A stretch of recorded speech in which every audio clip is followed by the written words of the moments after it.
Kasus putra kiai asal Jombang, MSAT, menempuh jalan yang sangat panjang. Media massa ramai memberitakannya sejak Desember 2019. Isi berita-berita itu adalah seorang anak kiai terkenal memperkosa santri di bawah umur. MSAT juga diberitakan melakukan perlawanan terhadap polisi.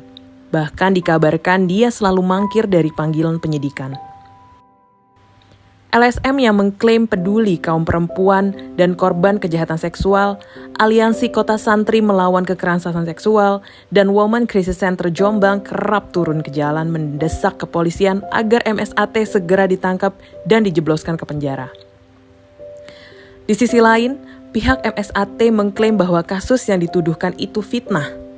Dia memutuskan melakukan perlawanan.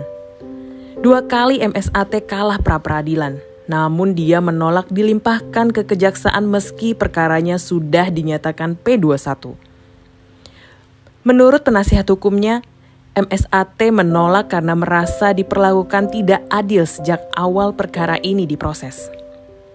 Polda Jatim pun memasukkannya dalam daftar pencarian orang.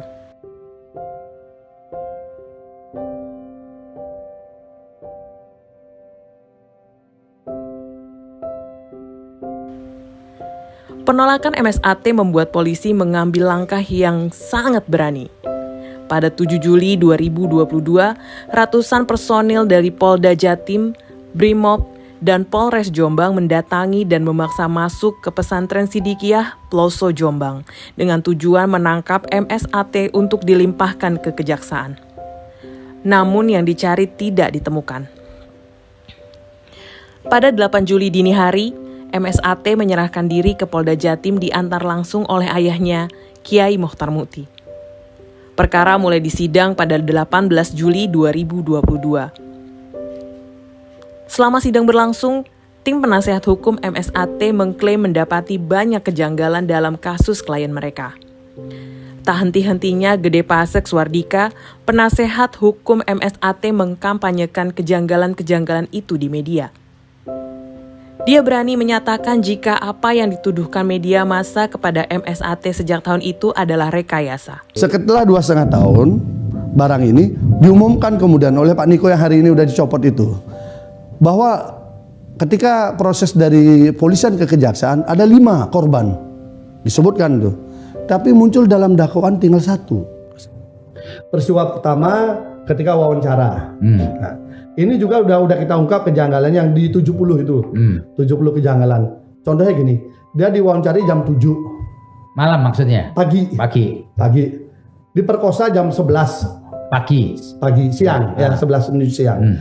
Jam 7 ke jam 11, ini orang ini disuruh telanjang. Di dalam dakwaan. Suruh telanjang, kemudian di komat kamit macam-macam katanya.